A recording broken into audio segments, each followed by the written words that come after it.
and the Impossible Burger.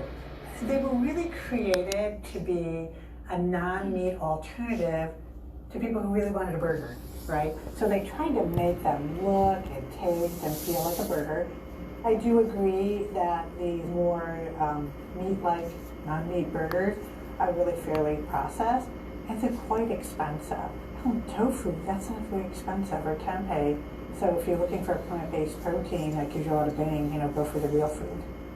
Personally, for me, as a nutritionist, as a dietitian, I like the non-meat choices that really have real plants and vegetables and whole grains in them.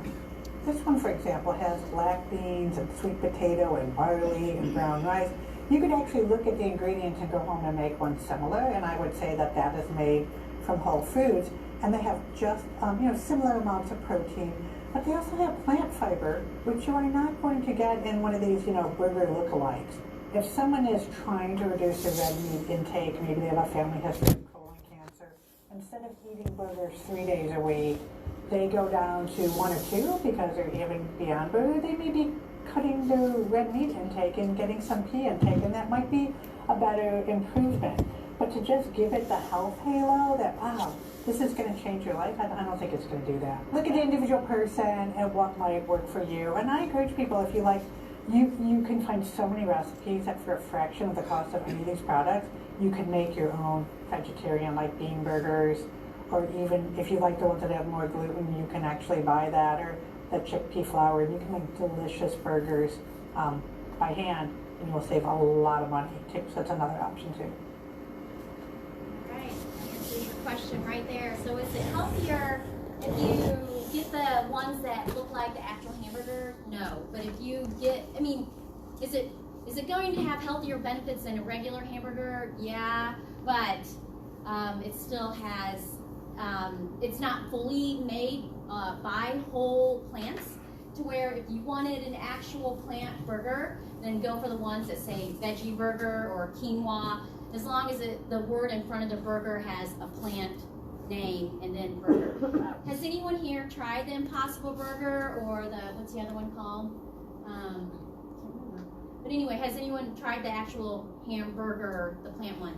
Well, as you know, I'm plant-based. I have had it, and I can honestly say that to me, it does taste like a real burger, but I only eat it as like a treat because, again, if I want more of the nutrients and the proteins, then I go for the actual plant burger.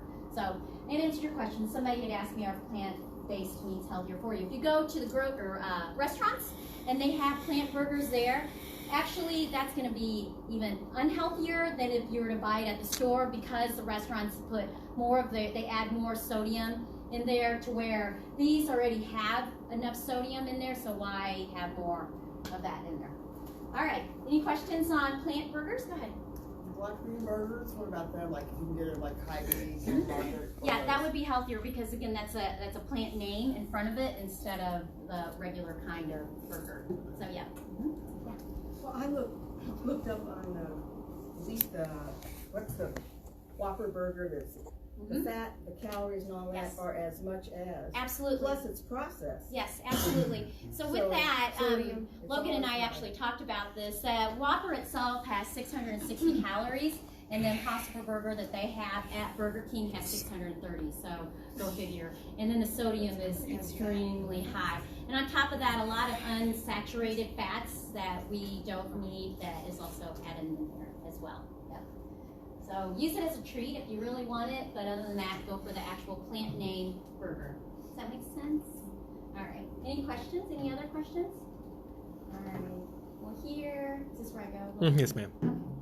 So here I have... Emily, go to the top of the screen next to that X and hit those two double. Oh, never mind. Do it again for me. It should. Well, that's as good as it's going to get right now, I guess. Sorry.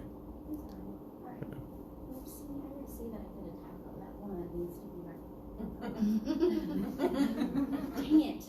All right. So here is a guide to healthy eating. A lot of people have also asked me, well, what can I have? Different ideas of snacking or easy meal prepping. This one here will show you here. Oops, there we go. Okay. So here we want to take some time to plan ahead, make better choices in your healthy eating, acknowledge what you need at the grocery store, what is needed for your meals, or what snacks are the healthiest, quickest, and tastiest for those times of snack attacks. Because we all get snack attacks, and we want to make sure that we're making healthier choices. So here, the first picture, grab what you see. And what I mean by that is that if you have healthy snacks out on the counter, or if you open your pantry door, if there's something healthy there, that's what you're gonna grab and eat first. But if you have the chips there or the Pop-Tarts, let's take that and push it way in the back or get rid of it and put the healthier ones right there. Because again, what you see is what you are going to grab. Another thing, like sometimes we wanna have our meal prep, whether if it's for lunch or if it's something like these healthy snacks, and we throw it in our bag. So if we're throwing something in our bag, you want to prep that too. So if it's oranges, go ahead and take the peels off and put it in a tight container, or I guess you really can't cut up bananas because that would get old or whatever. But at least you know if it's, then as soon as you get to work, you take it out and you put it right there at your desk, because if you see it, then that's going to be the healthy snacks, just like the nuts. So grab what you see. Why did I put see? Grab what you see. Keep your snacks fresh. So as soon as you get your fruits or vegetables, you cut it up. How you can keep it fresh? You can have a jar, put some water in it, and seal tight it, and that keeps it fresh. Because if you notice that if it's not in something like water and it's sealed tight, they get mushier a lot quicker. But here, if you put water, again, seal it tight, and it's fresher. So you want to change the water in about a couple days. Knead your seeds. And what this is here, this is actually nut butter. So it can either be peanut butter or almond butter. And what is I got flustered. Logan, not looking at you. So what is healthier, peanut butter or almond butter? One or the other could be healthier. You turn it over, you look at the ingredients. If it says hydrogenated oil or palm oil, that's considered processed type oil. Nuts itself already makes oil, so if it says hydrogenated or palm, don't even buy it. The only ingredients nut butters need to say is just nuts. That's it. So here you have your seeds. What you can do is add any of your favorite seeds or other healthy fat nuts, like macadamia, pecans, cashews. I don't know, what other healthy fat nuts? Walnuts. Yeah. Yes. So you could mix all that and throw it in. What I have done here, like it's half of it, then I put my nuts in, and then I stir it up. What's so good about this is that you could spread it on your bread or your bagel or whatever, something like whole wheat, but then you also can already have it to where you can throw a scoop of it in your protein shake. So there you go. Knead your There's chia butter too, yes, which is rich. Yeah, it's really and good. There's even chia seeds in there too. Yeah, same thing. See one ingredient, right? Chia seeds, peanuts, almonds. Yeah.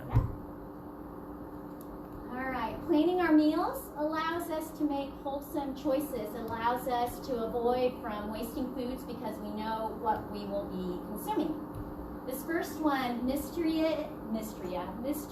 ingredient. So let's go back to smoothies. So you have your smoothies, and most of the time when people do smoothies, they put in fresh fruit in there. Sometimes they like to put in the protein powder. They can put in whatever kind of milk that you want. Of course, I do oat milk or soy milk, and then my third choice would be almond milk. But those are my favorites anyway. But if you wanted to do your low-fat milk or skim milk, that would be good. So mystery ingredients, the reason why I have that in there, don't be afraid to add vegetables in there. I throw spinach and kale. The reason why I have those pictures up there is because some people can't do bananas, so you actually can use cucumbers. It has like the same feel, somewhat of the same taste, but cucumbers can substitute for bananas because bananas have a lot of sugar in it. So if you don't want that, you could use cucumbers. And then you have white beans. White beans is good for that. I would just like to point out too, we talked about this, one of the 6-week challenges, the difference between using like a juicer and just blending.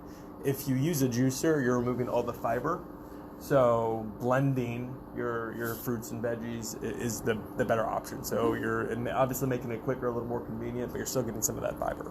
Yep, protein, fiber, vitamins, antioxidants. Speaking of antioxidants, so you see right there in the middle, there's the saying, you keep an apple a day keeps the doctor away. Well, it's somewhat true, but really what could really keep the doctor away is by choosing dark fruits. Right here, so I have raspberries, blueberries, blackberries, so strawberries, any of the dark fruits, those have plenty of antioxidants in there. It's like, for example, an apple has 60 units of antioxidants, but a cup of berries has 650 units. So right there you can tell that the dark berries are healthier than an actual apple. So what Kurt and I, my husband and I, would try to do, we at least try to have at least a handful of this, and those are great snacks too that you can put in a little container, and there, right, what you grab, what you see is what you grab. So that would be another good thing right there. Let's see, a bowl of whole wheat pasta with tomato sauce and broccoli, for example, has 150 units of antioxidants. But if we add a teaspoon of dried oregano to that, the number doubles to 300 units of antioxidants. So speaking of oregano, that we go to spice, it's okay to have a spicy life. So spices are high in antioxidants. It helps make healthy food even more wholesome by spicing them up. A bowl of, Spices also add a flavor burst that can also help you reduce the amount of oil, salt, and sugar in whatever recipe that you use. Any questions so far? So speaking of spices, now we go to ice cube herbs, believe it or not. So if you're like me, whenever I have bought herbs like rosemary or thyme, what are some other ones? Rosemary, thyme, Basil. Yes. I would like buy the fresh plant, but then I'm only using a little bit of it. I put it back in the fridge, and next thing I know, it's like wilted. So what you can do here is that you can cut it up just like your fruits and vegetables. Put some water in an ice cube tray, put your herbs in there, and then you can save it that way. So then whenever you have whatever, like if you're cooking your favorite meat, or you can just throw your ice cube in there and you still get your herbs on there. Once they're frozen, you can pop them out of the tray and store them in airtight containers in the freezer, or you could use it in soups, stews, sausage, or even kind of like some kind of stir fry. Then strong like Popeye. As we know, Popeye ate spinach to eat up Ludo. I don't know, does spinach really make you strong? No, not even a little bit. I was thinking, when I was little and watching, like, ew, spinach looks so gross, and especially the way Popeye ate it, it looked like a dark green. It didn't even look thin or fresh, so you'd squeeze it and then it'd come out. And it was always this like perfect arch right in there. So why use this one here? Lately, I've been using a lot of spinach in my, well, I use it anyway, not lately, but spinach or like kale in my smoothies. I like to use it in cooked dishes.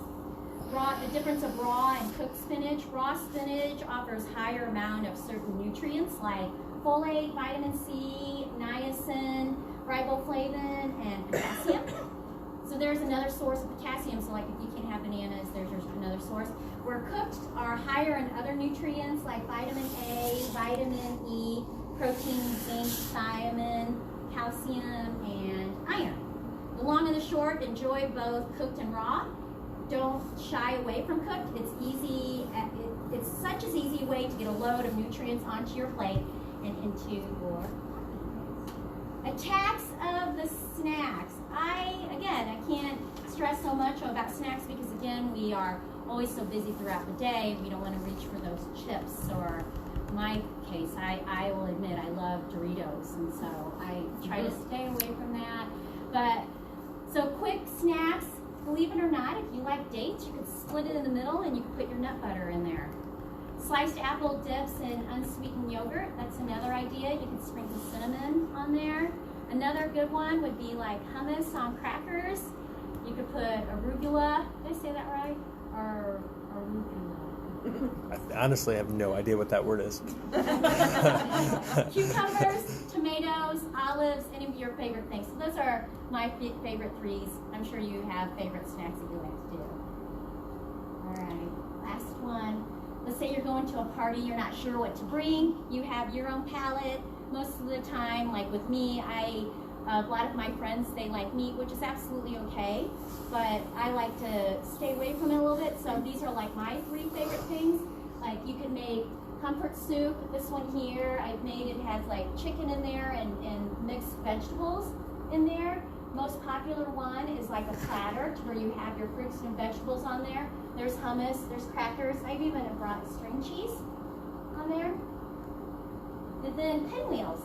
So you have your protein wrap, you spread hummus on it, then you have your favorite vegetables on there, then you roll it up, and then you cut it, and then there comes your pinwheel right there.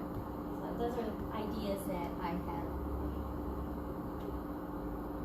That's it. Any questions? Well, let's talk real quick because I know we have a lot of like parents in here, right? So how many of you guys who are parents make sure your kids eat healthy with you? You try a little bit. You try to, right? But inevitably you're going to have things like chips and some of the easy food for their lunches. Do you guys feel ever tempted to eat those? Right? So Emily, what are some strategies we can do when we have to have some of that food in? Because I mean, I'm not a parent, so I don't know. I've never had to deal with that. Any of my food has just been me. And listen, I've eaten their treats a couple times, and it's never gone well for me or the dogs. Okay, so what are some strategies that we can apply to kind of put those to the back shelf and reach for the food that is a little bit healthier? Well, I think like with kids, honestly, that's a tough question to answer, and I think all of us parents know that. It really is, because kids love to have the junk food. So what I tried to do as my children were getting on, by all means, I was not a perfect parent, and I'm still not. But I always tried to add a little bit more flavor to it, because no kid wants to have something bland. So if those Go-Gurts, those are great, but the only bad thing is that they have a lot of sugar in there. So what I would try to do with Greek yogurt, then that's when I would try to, with strawberries, blend it up, and then mix it in with the Greek yogurts, and then it has some taste with it. Because if my kids saw the actual strawberry, and then it's like, ugh. So if I can put color on there, we're like, let's have something pink today. So that, I don't know, that's kind of like good. So take a spin to the healthy food and try to make it something that they want. Yeah.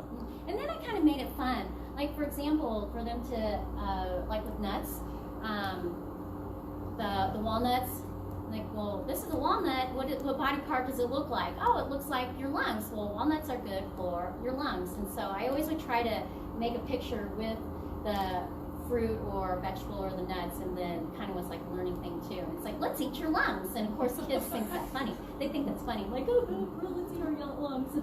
So I don't know. Do parents have any suggestions of what they do to make their food creative for their kids? I tried Logan's macaroni and cheese. That's like 3 of the best food groups. Yes. Oh, this one. That's funny that you mentioned that. Actually, I saw this at Panera the other day, because I really do. I love their mac and cheese. Now they have the mac and cheese to where they have avocado in it. So I even thought about this, like, wow, what if I would have thought about this when my kids were younger? Mash up the avocado and make it like a color green. Like, let's eat green mac and cheese. So I don't know. That's maybe you can try putting some healthy fat with it. See how that goes. His name's Logan. He's ornery. Here, I hate saying this, but my child mimics him a little bit too much. Would you eat it? No. Green macaroni and cheese? No. Well, some strategies that I do, it's a little different. Slime. Yes. Let's eat slime. But I put notes on the food that I know tends to tempt me, right? So, Do it, Logan. like little things like, did you earn this? Right? Just a little thing like that. I'll put a sticky note on it. And generally when I see that, it's a, do you want to be overweight your entire life? I used to be a heavy guy, right? I'm a little thick right now too. So I put little things like that. So at the very least, I read it. And then when I make the decision, I have to be honest with myself. Yeah. And giving you that moment, that brief pause, especially if you do struggle with things, like I won't say I put that on whiskey and vodka, but occasionally I'm like, did you earn this bitch? So it gives me a little bit of a pause. Okay, did I earn this today? And sometimes the answer is yes, sometimes no. A lot of the times I succeed and I second guess and I don't. I overcome the temptation. Sometimes I fail, but it's little things that I can do to set myself up to make the best decisions. Yep. Me too. Last thing that I want to talk about, I'm going to say a little bit about this. I know Logan can elaborate a little bit more on this, but the difference of good carbs and bad carbs. And the reason why I'm bringing this up is because I feel like that when we eat carbs, some people will, which you're right, carbs are a source of energy, but there's simplex and complex carbs that we need to realize which ones we're eating, because if we're eating the bad kind of carbs, you have to understand that there's a lot of sugar in that, and that's what will spike our insulin level. So what I'm going to say then, Logan, I'll let you take over. Good carbs would be like whole grains, beans, fruits, veggies, mineral, and because it provides vitamins, minerals, fiber, and many other nutrients. The bad carbs will come from your white bread, your white rice, your pastries, sugary sodas, and other highly processed food that can make you bloated or overweight. So I think that's probably a big issue on a lot of us, me too, to where what are the good carbs and what are the bad carbs? Yeah, I mean, I think you hit it on the head. You want to find the thing that is digested the slowest, right? The food that has the least amount of ingredients. I think carbs get a really bad rap, and you do see a lot of things like ketogenic diet, you see low carb diet, and I'm a big proponent of moderation in everything. But I'm actually not a big fan of grains, just in general. Where you're not a big fan of like processed meat and meat in general, I'm not really a big fan of grains. It's really not doing that much for you. It's not doing what vegetables can do for you. It's not doing what fruits can do for you. I don't want to say they're empty calories, but they should be a very small portion of the carbohydrates that you get. Most carbohydrates should come from vegetables. If that is the case with you, then good job. Keep doing it.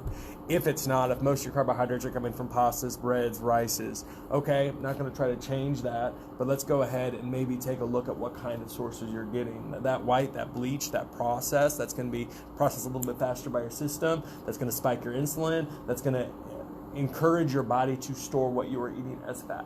So let's change that white rice to brown rice. Let's change that white bread to whole wheat or Ezekiel bread, I think we talked about. Cardboard. And it can be, who was the bean lady? Where'd she go? But if you're going to make those choices, make just better ones, right? I mean, there's some really good pastas out there. I've seen some rice pasta that's a little bit better. There's maybe chickpea pasta. I've seen a chickpea pasta that's really good, really high in protein too. So again, if you're gonna make those choices, just make mostly good ones, right? Whole wheat pasta is a better option than white pasta. Everybody, and what I have learned, and this is more anecdotally from experience, I think everybody's a little different genetically, and everybody processes different foods differently. So some people can get away with eating, grains. I've heard some people say gluten's a lie. I don't know. I know from my self-experience, I feel better when I remove that stuff from my diet. My joints feel better. I have more energy. I don't experience the highs and the lows that I would with, ingesting a lot of carbohydrates, processed carbohydrates initially. But I think some people are fine with it. So you just kind of have to, feel it out yourself. I like playing around with eliminating certain foods and see how I feel, right? So if I eliminate pastas and breads and rice from my diet, I tend to have more sustained energy, more consistent energy. My mood changes, my skin gets better, my joints ache less. But I know some people who can get away with it. And again, at the end of the day, it's moderation, right? But regardless of how your genetics predispose you, most of your carbohydrates should come from vegetables.